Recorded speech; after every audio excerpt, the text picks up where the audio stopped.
What will you create will make the world awesome? Nothing if you keep sitting there.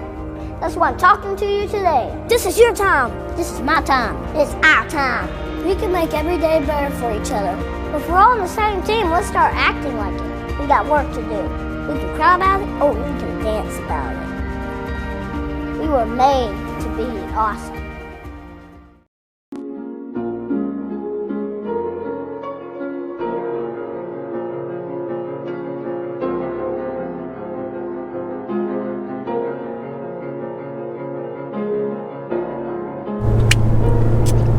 Hey guys, welcome to I said hey. You said hey guys.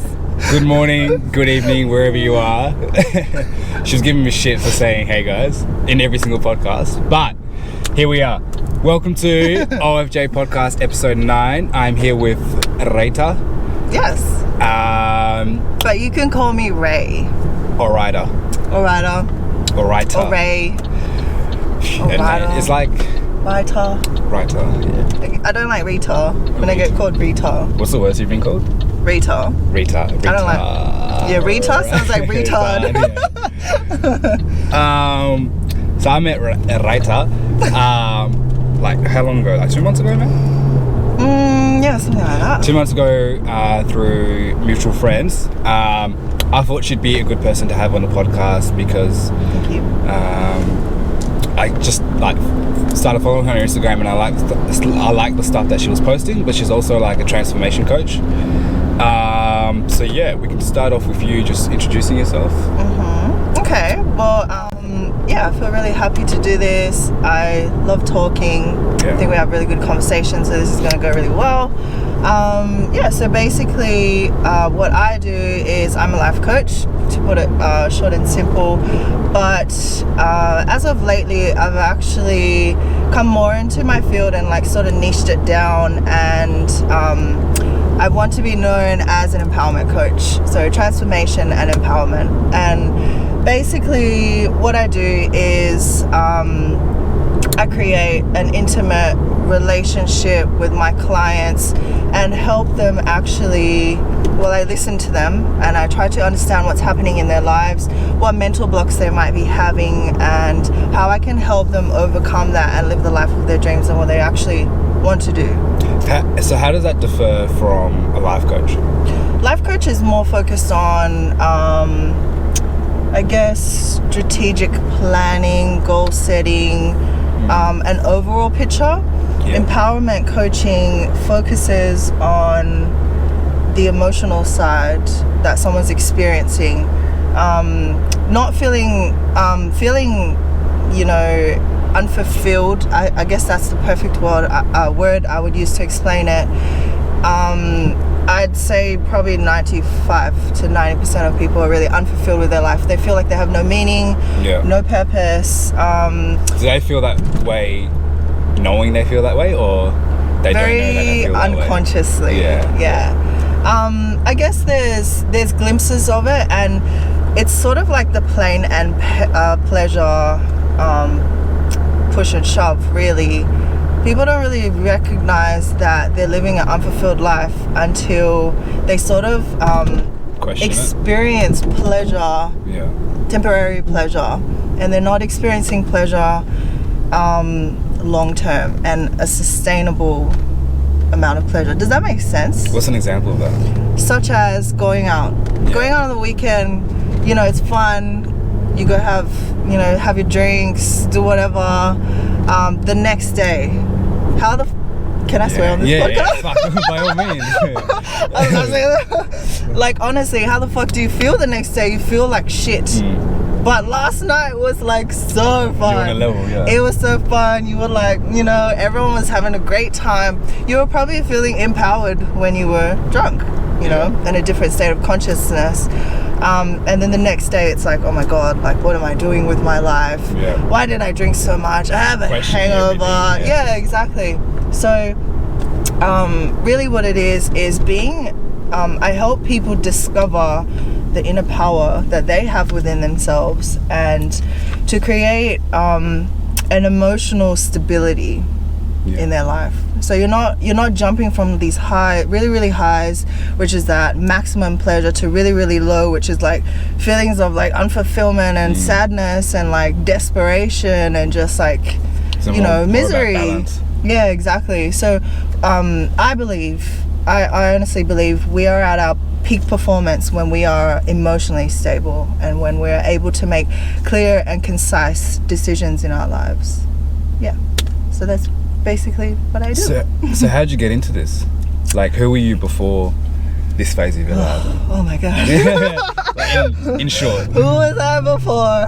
I mean, if I take my life back 5 years ago, right? I don't even recognize myself. Yeah? No. I mean, physically I look the same. Yeah. But like who I was is just like a whole different person. Oh, okay, where was I? What was I doing? In my life, I was like going out every single weekend. I think I was drinking almost every single day. I was Every day? Yeah. Okay, so my life was really hectic. I worked 2 jobs. Yeah. Sometimes 14 to 16 hour days. And in the time when I wasn't working, I was just trying to get lit. Yeah. I was trying to seek pleasure. I was trying to be happy. I was just trying to So like. it's kind of like, oh, I'm working 14-hour days. I deserve this. Yeah. Exactly. I deserve this drink. Yeah. I deserve this whole bottle of wine. So you weren't drunk. Oh yeah. God. And like I can drink a lot. Yeah. I can still drink a lot, but like I got some limits in place now. But anyway, really, why I was saying I drank so much. Bad habits. Never exercised. I didn't care about my health. I really didn't care about fostering like deep and meaningful connections with people either. I was just sort of like, yeah, let's have fun and let's do this and let's do that. Like, let's not get too deep because I got a lot of shit going on that I don't really want to address and talk about. So yeah, that's the type of person I was. I was miserable. I was, I felt like I got used by a lot of people as well. I was so nice. I had no idea how to set boundaries. Yeah. Did you know you were miserable? Or is it now looking back, you were like, oh fuck, I was actually pretty miserable? I knew I was miserable. You knew, yeah. I knew. And it's funny because how I got into coaching was I had this question that always stuck on my mind. Like, since I was little as well, it was always like, this is not how it's supposed to be. Yeah. I always felt like the life that I was living, this is not how it was supposed to be for me. It's not how, like, this is not the end yet. Yeah. It's not how it's supposed to turn out, but I didn't know what to do. Yeah. And I'm pretty sure. So when you were working those 14 to 16 hour days, was it like, all right, this is it now?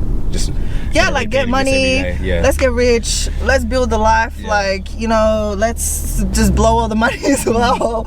Let's help other people with the money. Like, it was always money because that's, one of the values that my dad instilled in me was like, if you don't have money, you're not going to be anything in life. If you don't know how to make money, you're going to have to depend on other people. Yeah, I think a lot of ethnic parents are like that. 100%. And like, coming from other countries where they've just experienced a whole different life to then this Western culture where we have more than enough. There is an abundance of material things. There is an abundance of opportunities. There's an abundance of knowledge. Like, just everything is at our fingertips now. And I think like a lot of the older generation are not able to grasp the concept of being abundant and how we have so much that we don't need to just focus on like slaving away and sacrificing our values just to make money and to have a different type of life. So basically how I got into the coaching was there actually was one event, and there were many events, but this one event really stuck with me. And it was when I was a PR manager running a door knocking team for a solar company, and I fucking hated it. The money was good. I don't think anyone likes door knocking. The money was good. I mean, I like that job. it's so crazy how things happen in our lives, and they're divine, like, creation. The plan is a divine creation, and sometimes we don't have control over it, but it happens. And this job actually really boosted my confidence, you know, knocking on doors every day. And I had to be, because I was the manager, I had to show by example. So if I couldn't get the leads, how the fuck can I expect my team to get the leads? You know what I mean? So I was like, okay, every time I step up to the door, I need to be the best version of myself. I need to be the most confident. And like, I'd say about 75 to 70% of the time, people aren't interested. You know, it's just like, oh, just another like door knocking, like, you know, are you like a Mormon or something? Fuck, like, what are you at my door for? Jehovah's Witness. Yeah, exactly. And it was shit. Like, I remember door knocking at, like, there was one day, I swear it was like 42 or 45 degrees, like in between that. And you're walking, huh? I was so, like, I get tan so easily too. So I was all these lines of like different shades of like brown and black, and just like, it was fucked up. Anyway, but I remember like this one day, it was so hot, and we were doing the best that we could do in the conditions. You know, I was trying to motivate the team, and I get a text message from my manager. And it was like, she was literally going off at me, like, why I hadn't gotten this, you know, why I hadn't achieved this at this time, and then now I need to make up this and that, and you know, the people in the call center like weren't doing so well that day too. And I think it was just like a whole build up of frustration. Yeah, exactly. And I think a lot of people have managers nowadays that just take shit out of them. So I felt like that punching bag, and I was just like standing on a corner underneath a little tree trying to get some shade, and I was like, fuck this shit. Like, why the fuck am I doing this? Honestly, why am I doing this? I don't even need this job. Okay, I needed to pay my bills, but I don't need this job. I don't need to feel like this. And I think it was like that day I made a decision to just like take a chance on myself. And something changed in my mindset. I think it was, and this is what I love taking people through now when I do coaching, is going from the place of desperation to inspiration. Sometimes we make decisions in our lives, and majority of the time we make decisions in our lives when we're in a place of desperation and we're literally up against a wall, and all we have to do is just like fight to get out. Yeah, exactly. And that's the position that I was in. And then after that, so it pretty much was just like, fuck this job, I'm walking out. I left, booked a holiday, went overseas, lived it up. Where'd you go? Came back. I think I went to Singapore and Malaysia that year. Was it? Yeah, I think it was. It was fun. It was real fun. Actually, no, I did go to Singapore and Malaysia because I spent New Year's in Malaysia that year, and it was good to be somewhere else, just in a different city where no one knew me, and just like starting the new year off like really, really in a place of inspiration. So yeah, but that event then like sort of had a snowball effect. A couple months after that, my grandma passed away, and that like emotionally that really broke my heart. Like, I was named after my grandma. She flew over to Sydney when I was born, and you know, helped raise me. Had a pretty like hard childhood growing up, and my grandma was always there for me. She always gave me that love and that support, and just like, she was just a beautiful woman. So that was really hard to like, I guess, stomach and accept. And I didn't get to fly back because my grandma's from the Cook Islands, so I never got to fly back there to actually be there for the funeral. So it was just like, I gotta just say goodbye and, you know, move on. And I knew that was happening.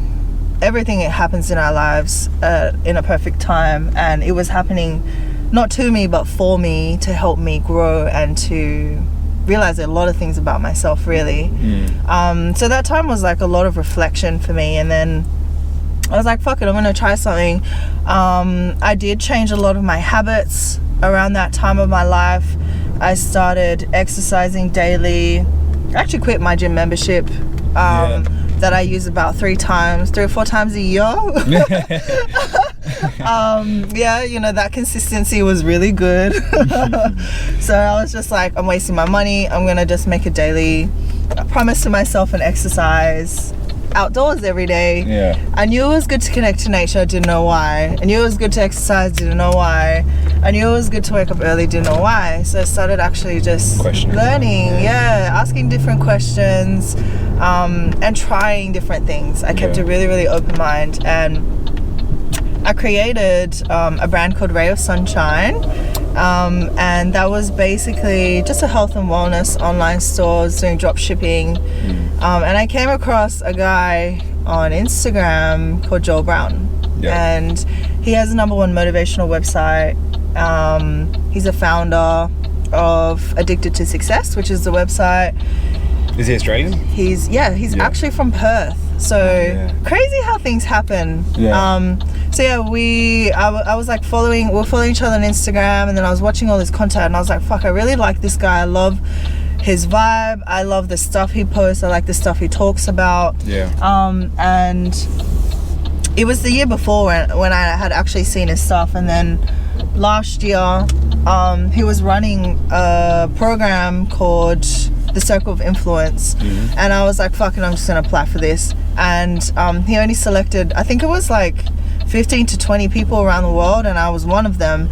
And I was just like, okay, this is my time. Like this is it. Like I wanted to do this, and I committed to it, and it's gonna happen now. And the Circle of Influence is a branding and marketing program, and it's like one of the top programs that he runs. And I was like, this is going to be great. I'm going to learn how to brand and market my website, blah, blah, blah, blah. So I got into the program, and then it was just like a huge wall right in my face that I put there, by the way.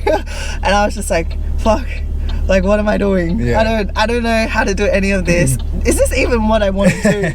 Because the stuff that I learned from Joel was it was all internal. So it was like, if you want to market and you want to create a powerful brand, you have to be very clear on what the brand values are. And I didn't even know what my personal values were. So how can I be clear on what my brand values were? So I was asking myself all these questions okay, what are my actual beliefs? What are my values? And then I realized that the brand that I was creating really wasn't aligned with who I was. And also who I was becoming. I could see that I was already going to outgrow the brand that I was creating. And a conversation I had with Joel one day, he's like, have you ever thought about coaching? And I was just like, no. What? I'm not a coach. I can't coach. What do I even coach about? I don't know anything. And then I guess it was having someone else's belief in me first that sort of sparked something. Did you guys still keep in contact? Yeah, very casually every now and then. But I worked really close with Joel. He was my first mentor. Really grateful to him, because he just everything changed last year. After I did the course, or while I was doing the course, I was going through massive internal shifts, and I was cutting people off. I was changing my habits. I was saying no. I was setting boundaries. I was staying sober. Yeah, staying sober. I didn't go out for a whole year. I just really focused. For the first time in my life, I focused, and I really put everything into... And making all those sacrifices, it didn't feel like you were missing out on much, eh? Okay, I'll be honest. At first, it does. Because you are so used to having the habit of always being there with people. The FOMO is actually real. But when you sit down and you look at what is more important to you, do you want to go out tonight? Or is it more important for you to sit down and read this book so that you can learn this information and use this information with the goal that you're trying to achieve right now? You know what I mean? So at first it was because I was so used to going out and doing this and that, and then after a while I was like, fuck, I love staying home. I actually love working on myself, I fell in love with the progress, and It gets addicting. it does. And I guess you understand, like, you know, being a student of the process is, it's not about the outcome, it's really about the journey. Yeah. And when I detach myself from the outcome and, like, you know, oh yeah, I'm gonna have this website, I'm gonna make this money, I'm gonna have this, and I'm gonna do this and have that, and I just sat back and I just allowed myself to just be, Yeah. and to actually just really take a look at myself and see, like, where do I want to make changes? Like, who am I now and who do I want to become? Because you got to show up as that person first before you become that person. Does that make sense? Yeah. You need to step into that power and that energy first. I like that. Yeah. Gotta show up as that person first. Well, you do, because, like, you're not gonna be that. You're not just gonna wake up tomorrow and be like, oh hey, guess what, I'm that person. You know, I read one book and, like, I'm done. You know what I mean? It's a forever. It's the evolution and the journey of discovering yourself and discovering, like, what do you want in your life. Do you ever feel like you'll get to a point where you completely... Oh my god, we're at the beach. Sorry. Do you ever feel like you'll get to a point where you completely know yourself? Oh hell no. It's like... Hell no. It's infinity. It's never... You're always learning, like, regardless of how old we get, we're always going to be that journey of just continuously, I guess, learning more about ourselves. Yeah, well... And that's the beauty of it. It is. Like, you're never at the destination. I guess that's a good way to look at it, is, you don't just get to a point where you're like, I know everything about myself. Yeah. Like, 95% of our thoughts come from our subconscious mind. And a lot of us don't even know what the hell's in our subconscious mind, let alone know how to operate from the conscious mind. You know, most of the things that we're doing are habitual and are, pattern recognition, and just like, we just do it and we don't even know why. So when you sit back and you actually look at yourself and try and, like, unpack all the pieces that make you who you are, it's like unlimited. And as you grow and evolve too, you learn and you find out more things about yourself, and you sort of just add to that. Love that. Love it. But yeah. Did I answer the question? Yeah. What was the question? I think we answered like 2 questions there. But yeah. I hate cyclists. Why? But what if you were a cyclist though? I'd be on the footpath. Cycle? I'd be on the footpath. Would you? I'd be on the footpath. But what if the footpath's like bumpy, like, you gotta go up the sides and stuff, and then there's like roads closed or whatever. Footpath's closed. Safer than Gotta this. go on the road. He's just trying to live his life. Get his exercise in. Yeah, exactly. So, as a coach, how are you constantly challenging yourself to be better? Well, I would say the first thing to challenge yourself to be better is to create a strong morning routine. And, like, we've already touched on this quite a lot, because you've made some really good changes in your morning routine as well. And the reason for that is, when you wake up in the morning, like, you are just with yourself. And there's not going to be another time in the day where you're really just going to be able to be with yourself. So when you wake up in the morning, it's really important that you take some time to actually cultivate your relationship with yourself, and that use that time to discover yourself a lot more. And I feel like creating that strong morning routine as well also sets you up for your day. It really sets you up for success. And when you're able to start your day coming from a place of clarity, connecting to your purpose and your mission in life, and also just managing your state. It's really about being able to manage your energy and the emotional state that you're in. So when you start your day from those places, good. So the reason why I mentioned the morning routine is because I love to try different things and challenge myself in my morning routine. So, like, yesterday, for example, I woke up super early, I drove to the beach, and I jumped in the water. What time is early?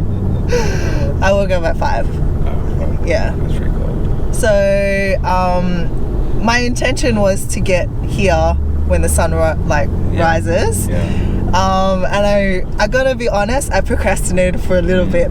I sat on the beach for a while. I was like, I'm just gonna do some writing.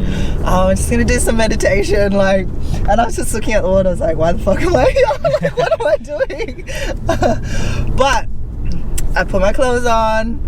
I jumped in that water and I felt so amazing. So cold water jumps are really good. What they do is they give you a surge of adrenaline and produce dopamine, which is the feel-good chemical that we need.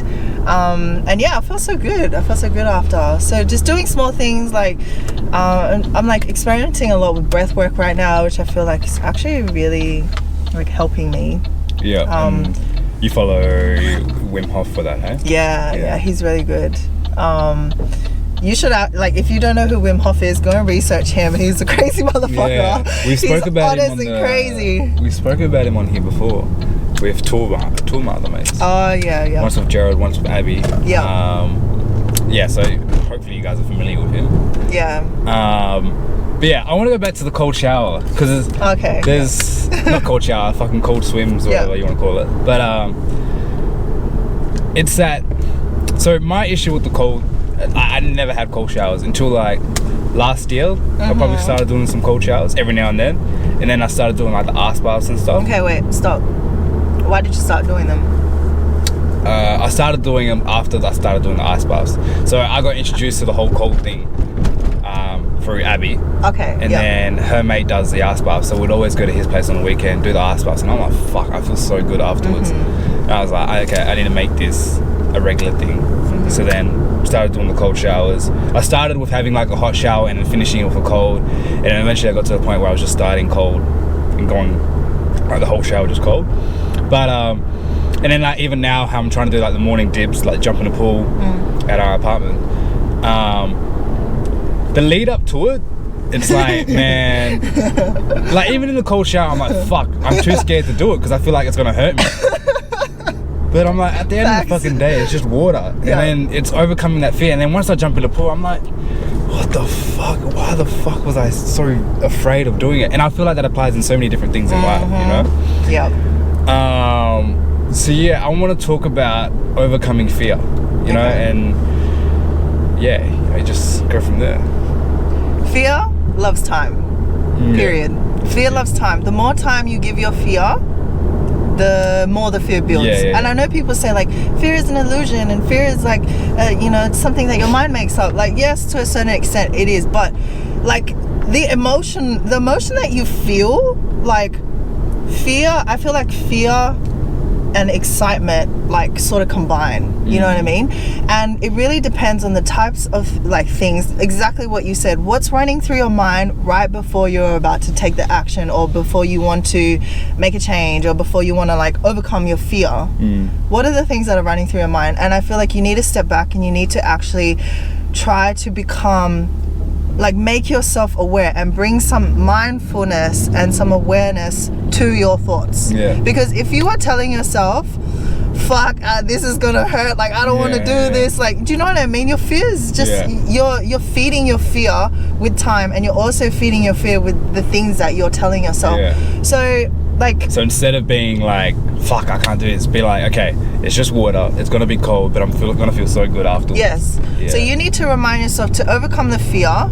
There's only one way to overcome fear, is to take action. You have to take the action, and to take the action you have to be committed to taking the action. You have to have a big enough reason why you're doing this. Because if you're just like doing the cold water jumps because like, oh yeah, I don't know, maybe I'll just try it, see how it goes, like no, you're gonna flake out and you're not gonna follow through with what you said you were gonna do. So if you're reminding yourself right before you're about to do the jump, okay, I'm going down to the pool now, I'm doing this because I need to be at an empowered and elevated emotional state. It's going to set my day up for success.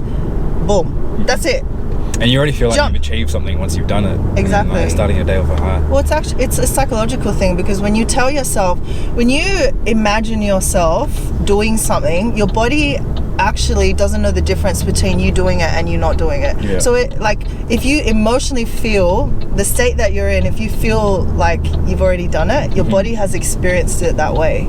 And So that's the beauty. it's conditioning. Yeah. That's the beauty of visualization as well. Yeah. Yeah. Oh. That's my a whole God. different topic on its own. We'll get back to that. But yeah, okay. continue. Wait. So yeah, it's about, if you want to overcome fear, gain clarity. Number one, gain clarity, and remind yourself why you're doing it. You know, if it's like, oh, I really want to start like working out, but I can't be bothered. There's too many people at the gym. I don't know how they're gonna like look at me. You know, you can continue with this spiral of thoughts forever. Yeah. And you will feed your fear, you'll feed it more and more, and it will just grow, and then eventually you'll be like, you know what, I'll just do it tomorrow. Yeah. And that's usually like, that's what happens. But fear is also like a habit as well. When you get used to breaking or just overcoming fear, it becomes a lot easier, because you build courage, you build more and more courage. And I think a big thing about fear as well that maybe a lot of people don't talk about is embracing the unknown. Yeah. Because fear is you projecting and trying to, I guess, predict what's going to happen, and that's what our brain naturally does. That's the way we're wired. So when you're able to just be like, you know what, it doesn't matter how the water's going to feel, like, I'm just going to embrace it. I don't know if it's going to be hot or cold. I don't really know how cold it's going to be, but I'm just going to jump in there, and I'm just going to do it. And like, that's it. So that's my take on fear. Just do it. Like, it's not as, and once you do it, you realize it's not as scary as you first thought. Like, that's me. Nowhere near. It's probably like the way you took your situation and how you imagined it when you were just like in that state. It's like probably 5% of that, and you're just like, fuck, I'll do this again. Facts. That's like me starting this podcast. It took me like from when I came up with the idea, probably like over half a year just to buy the GoPro. Oh really? Yeah. And then the night that I did it was so like one of my mates that's in Melbourne, he was here in Perth, and I told him when he came in the beginning of the year, I was like, yeah, I want to start this podcast, blah blah blah. Then he came mid-year, then we caught up again. I was like, oh yeah, like still thinking about starting the podcast. I'm like, well, why haven't you started? I'm like, that's a pretty good question. And then he left, went back to Melbourne, and he messaged me while he was over there. It's like, have you started the podcast? I was like, fuck this. All right. So I went online, bought the GoPro, and then, did you have fear around starting it? Because I don't, like, you see my Instagram, I don't post photos of myself. Like, I've been using the same profile picture for the past 4 or 5 years. So like getting in front of the camera, all that stuff, taking selfies, is not me. So why isn't it you though? It's not something I've really done in the past. But then which just kind of motivated me with this podcast. It's like, alright, it's not who I am, so let's do it. Get out of this comfort zone that I'm in. Now I'm just like, fuck it, Because it's like you're stepping into more of who you want to be. Yeah, that as well, definitely. Definitely. I love that, that's good. It's do you feel like if you didn't have that friend that was like, have you started your podcast, do you feel like you would have like been motivated to do it, or was it solely because that person kept checking up on you and like was sort of your accountability buddy without you knowing? Yeah, sort of with the accountability buddy. Then like every time he was messaging me, it was more so like me questioning myself, like, okay, why haven't I done it yet? Why am I being such a bitch? And then eventually I was just like, man, stop being a bitch. And then went on and did it. So it took like 3 times, but you got there. We got there. And now we're on episode 9. Shit. And you're like episode 9 took 2 years to get here. But you know, like 80, I think it's the statistics is 80 to 90% of people don't go past like podcast 7. Yeah. So to get to 9 is already like you're on the way. Just don't stop. I won't stop. We'll go slow, but we won't stop. Alright, so where were we? Visualization. Okay. So that's part of your morning routine, huh? Alright, yes. So and I actually learned this off Joel. So being exposed to that, his network, which is huge. I was introduced and exposed to like all these life coaches, speakers, like motivational, like my network and my circle just changed. And that's why it was like a lot easier for me to just like recognize the people that weren't really aligned with me and Or say bring like, you know value. what, like I appreciate the memories and like the place that you've had in my life, but like I'm gonna love you from a distance now. Of our You know, growth, yeah. And like I wish the best for you. I wish the most success and, you know, whatever it is you want in your life. But keeping people around you who remind you of who you truly are and the person that, you know, allow you to step into the person that you want to become. So yeah, visualization. Joel actually told me this technique. The minute you open your eyes, you're still in, I guess you could say, there's different brain states, but you're still in the dream state. And what you want to do is, your mind is very, very susceptible at this time.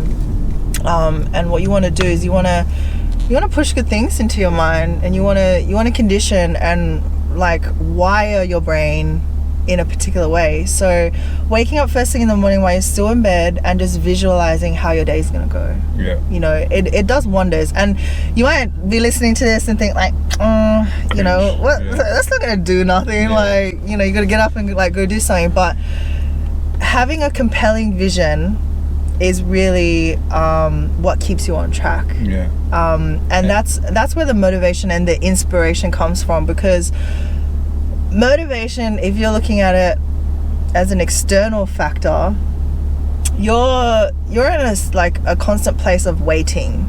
You're waiting for something to happen. You know, you're waiting for the promotion, you're waiting for the pay rise, you know, you're waiting like to just one more time and then I'm gonna leave that toxic relationship. You're just waiting for something external and an external force to happen to then make you, force you to create a shift. So looking at it as internal, if you're able to come up with your own reasons and actually imagine and visualize how you want your future to be, you actually move and you shift into that direction. Because if you're not focusing on the future and you're not focusing on how you want things to be, all you have is a vision of the past, really. You're looking at things that have already happened, and you're creating the same patterns and the same cycles, and then you're wondering why you're getting the same outcomes. It's because you're not focusing on something forward. You're focusing on things back. And this is one thing I love about life coaching, because I experienced it so much where I was just stuck in the past. And I didn't recognize it. I was like, but I'm doing this and I'm doing that and I'm doing that, but I really wasn't, because I wasn't focusing on what do I want, not what other people are telling me I should have. You know, who am I, not what other people are telling me who I should be. So back to the visualization. So I go off on tangents.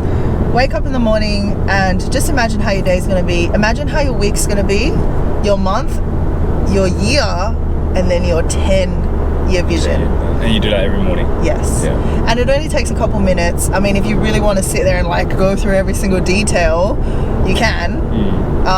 But like, I'd say 2 to 5 minutes is like a good amount to just like, you know, short snippets and just focus on like what you're really going after. But yeah, visualization and meditation is, oh my God, meditation was really life-changing for me last year. You know how I talk about being at a stable emotional state? Meditation helps you do that, because you're able to actually sit with yourself, and it's hard to sit with yourself. When you first start doing it, you feel like you should be doing something else.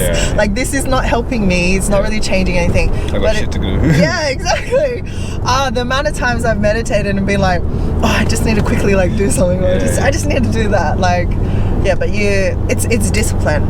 Meditation teaches you discipline, to sit with yourself and to listen to what's going on and just really like check in with yourself and see how you're doing, because we don't really take time to do that, you know?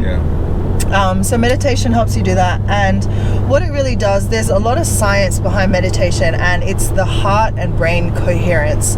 So what you want to do is, when you're feeling, I guess, emotions like, you know, misery and sadness and anger, they're very like low vibrational frequencies that you're emitting. So you want to actually bring the brain and the heart like to be on the same wave pattern, if that makes sense. Yeah. So the things that you're thinking and then also the way that you're feeling, that is creating your reality. Yeah. You want it to be in sync, and you want that to always be in coherence. So meditation really helps with that. Exercise. You have to exercise daily. Like it's just a belief of mine. Like my that health. Can be anything, hey? My health is my wealth. Yeah, exactly. Go for a walk. I love going for walks. I live right down by the river, so I go for walks all the time. Go for a run, but like high intensity is the best thing that you can do first thing in the morning. It really challenges your mind, and it just kickstarts. Like, I'm not going to go into the science of that because I'm not an expert in that field, but someone who I really like follow and I love him, his name's Jim Quick, and he's the brain coach. Yeah. Have you heard of him before? Jim Quick, no. You need to look him up because he basically teaches from when he was a kid. I think he was like 5 years old. He was known as the boy with the broken brain. So he actually was told that he, would never be able to do certain things. Like academically, he was, I guess you could say, that like the least smartest in his class. And as he grew up, he went through like even school and college, and he was like always behind. So he researched and actually like studied and found ways that he could improve his brain. And now he teaches brain hacks.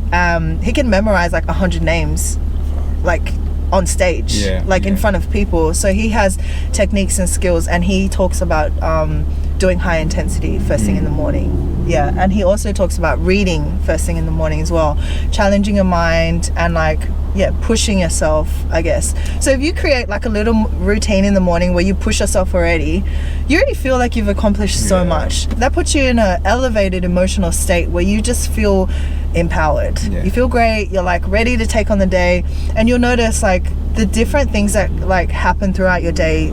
It doesn't affect you so much as if you weren't to do a morning routine and you weren't to challenge a thing, your mind, you'd be like, oh, like fuck this person, like, oh my god, like this guy again, like, I don't want to have to like do this at work, blah blah blah blah.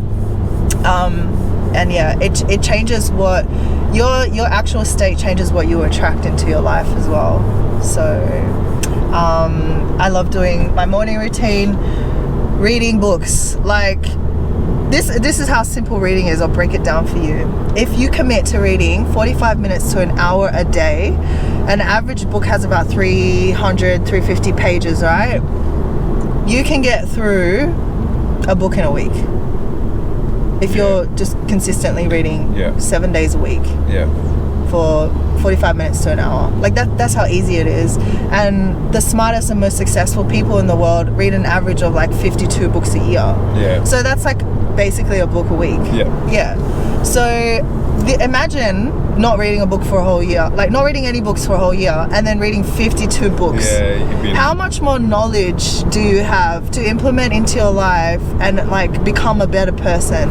You know what I mean? And I know there's like a lot of people prefer a blueprint. Like reading books is like reading a blueprint. It is. And we're so blessed nowadays to have like technology that we have podcasts now, we have audiobooks, we have like YouTube, we have, there's just so many ways to learn new information. And it's forever. Like this information's never going away. We live in an age of information, so we're getting more and more information. We're having to actually take a step back and like decide, okay, what information is true, because there's so much. And I like, if you read a book, like the book usually isn't based off non-factual information, you know what I mean? It's like credible people putting their time and pouring their heart and soul into all of this knowledge for you for free, or for a very small price. You know what I mean?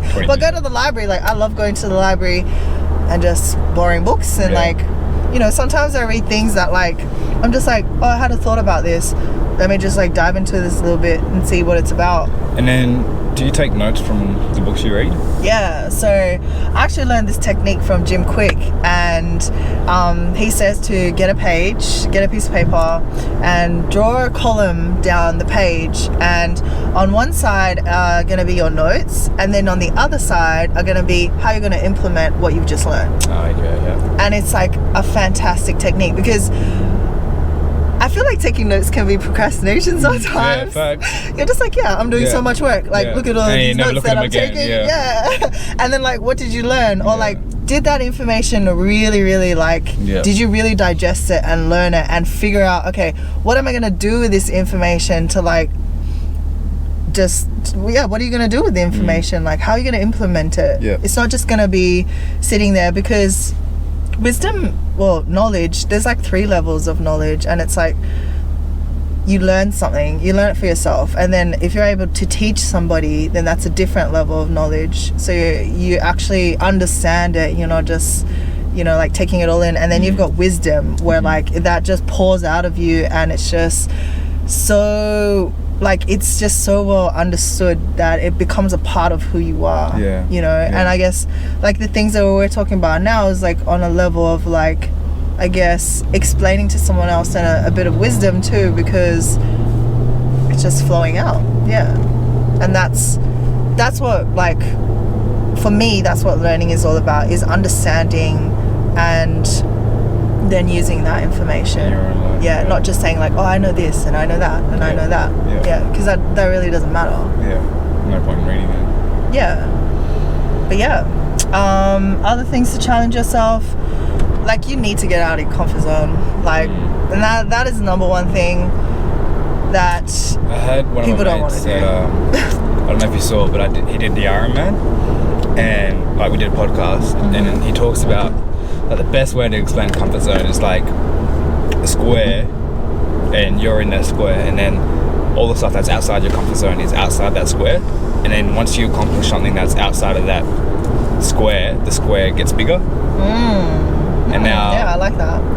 I mean, you could even draw it on paper, just like me, and then all these like podcasts outside the box, and then once you've done the podcast, all right, the square's getting big, and then it's just continuously expanding. 100%. And now I always think about that in my head. I'm like, I need to actually put a pen to paper, but it's because, like, I guess your comfort zone is just what you're used to. So when you do anything that you're not used to, it's like, oh my god, like, oh, I haven't done this before. Like, then all these feelings come up, and if you allow yourself to go into those emotions and believe those emotions, you'll forever stay in your comfort zone.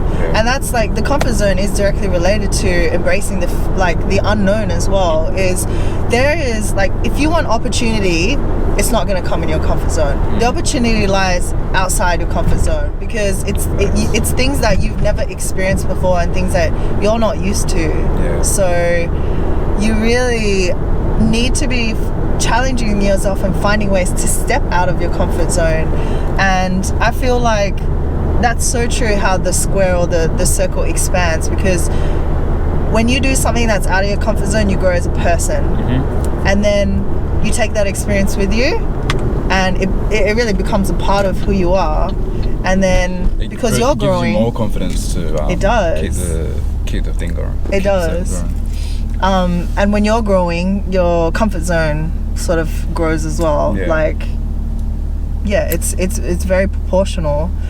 But that's my take on it. That's how I challenge myself. I also try and surround myself with people who are better than me. That's a big one. And that's also like a part of, I guess, stepping out of your comfort zone too, because if you put people on a pedestal, like, I don't think it's a good thing. I think like we're all human, and no matter how successful someone is or how inspirational they are to you, like, they're still human at the end of the day. They've gone through the same experiences that you're probably facing, and if you're able to just expand like who you know and expand your network and surround yourself with people who are already where you might picture yourself being or doing the things that you want to do, they can give you really valuable advice and give you like really valuable or share their lessons on what they've already experienced, and you can take that and you can actually use that to grow and be a better person. So I think and that's the great thing with online now, is like the amount of people that you can be exposed to is just like unlimited, you know what I mean? But you really have to like be willing to put yourself out there and say like, this is who I am, and you know, take it or leave it, sort of thing. So if you're the smartest person in the room, then you're in the wrong room. You're in your comfort zone if you're the smartest person, like, you know. And I feel like lots of people like to be that person sometimes, or to be the best in the group, because but you know, if you look at it like you're the best now, but then in like a year's time, if you're not surrounding yourself with anyone better, you're going to be the same, and then you're not going to be the best anymore anyway. Not that like you should compare yourself to other people and figure out say like I'm better or I'm not better, but it's just the journey of like being the best that you can be, the best version of yourself. So, and that's what I like to help people unlock, really, is like, I'm not going to do anything more for you as a coach. I'm just going to sit there and we're going to dissect your life and try to understand like what are the mental blocks and what are the things that are holding you back, because your own worst enemy is yourself. Thanks. And there's no one else you're in competition with. There's nothing else you should be focusing on. You should be focusing on yourself, all internal, nothing external. Like, don't be attached to outcome. Don't be attached to your ego. And it is really hard, because the ego is that identity of who we think we are. And when we're able to let go of who we think we are, we then are able to step into who we really want to be and who we actually are. And that's a really hard thing for people, because there's a level of honesty that you have to have with yourself. And a lot of people, like I was there before as well, I didn't want to face a lot of things that I had to face, and I didn't want to accept. I didn't want to be honest with myself. I just wanted to be like, no, it's okay. And I feel like a lot of people do that, like, oh, it's okay, like, oh, you know, don't worry about it. But really deep down, it's not okay, because you're the one living with yourself and all those emotions. So I used to be very emotional. Now I'm not. No, I feel like I bring a lot of calm and like center and clarity to people, which is like, I feel really grateful that I can do that. But that's because I have that for myself, so I'm able to help other people tap into that. I'm liking this, man. I'm liking this. But I think we might be running out of battery soon. It's like 53 minutes is cut off. Oh, okay. But she's offering. Okay, so I'm about to do. So I'm certified in life coaching and NLP, and I'm about to do my masters of coaching and NLP at the end of September.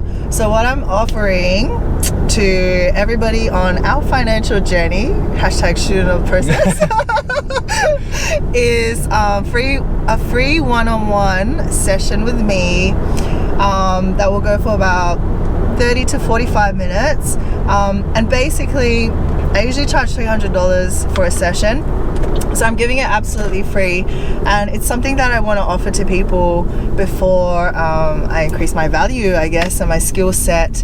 And I know a lot of people are, you know, in a state or in a place in their lives where they might be facing a lot of uncertainty, a lot of fear, and just not really sure what the next step is to take in your life with everything that's happened in 2020. So I just want to let you know that I'm here to support you, and this offer is going to run for the whole of September, and once September's over, that's it. Sweet. And get in contact with me if you need some clarity in your life, if you want to invest into yourself, and if you're just trying to really find your purpose and your meaning, I'm the person that you can talk to. I can definitely support you and help you shift from a place of desperation to inspiration. So that's something I really love to teach people about. The mental blocks that you're probably having and the limiting beliefs that you have about yourself are 100% the only things that are holding you back. And once you learn how to shift out of that place and into a place of creation and a place of inspiration, things change, and they change rapidly. Like, they change so fast you would not even believe them. Like, the change that's happened this year is just crazy. Yeah. And the more you step into yourself, the more you become aligned with yourself, the things around you, and also your purpose. Things become a lot more clearer once you know who you are. Facts. So yeah, I'm gonna be doing some as well, so I'm pretty keen. Yes, pretty keen. Rohani's doing. I've offered him 3 sessions, so very, very lucky. And we're gonna lock those down today, actually. And we're gonna figure out what areas of your life you need help in. When we met, she was like, what was the first thing you said? Like, what are your top 5 values? Oh yeah. Man, I was stuttering. Yeah, that's like, honestly, it's a question that I ask people, and I'd say like majority of people don't even know what their values are, and it's a really good place to start if you're looking at wanting to invest into yourself and wanting to better your life, is to figure out who the fuck are you, like, honestly, because 5 years ago I didn't know who I was. My values were this, but then I was doing all these other things, so they weren't really my values. So I made the changes and I shifted to the person that I want to be, the person I'm proud of as well. You know, that's very important. But yeah, anything else you want to touch on? That's it. I'm surprised the camera hasn't turned off, but thanks for coming on. I appreciate it. Appreciate you for having I reckon we'll get a lot of feedback from this one. Okay, I'm excited. As you guys can see, I have a lot of energy, so I am very keen. If you want to get in touch with me, send me a DM. I love to hang out on Instagram. My page is, I have to spell it. I'll tag you. It's a bit hard, but it's Raita Taia, which is just my name. And yeah, you'll see me as an empowerment coach. So lovely. Yeah. All right. Thanks for watching. Like, give us some feedback, share. Some more energy, man. Come on. I hate this part, man. Like, subscribe. You know, you guys know you need this stuff. So you just want to be plugged in, and you want to be plugged into your favorite podcasts, because eventually this podcast is gonna blow the fuck up. Amen. And then you're definitely gonna want to be subscribed, because everyone's gonna be subscribed. Don't miss the train, Yeah, don't sleep on this. Don't sleep on me. But I appreciate it. Thank you. Episode 10 coming soon. Woo.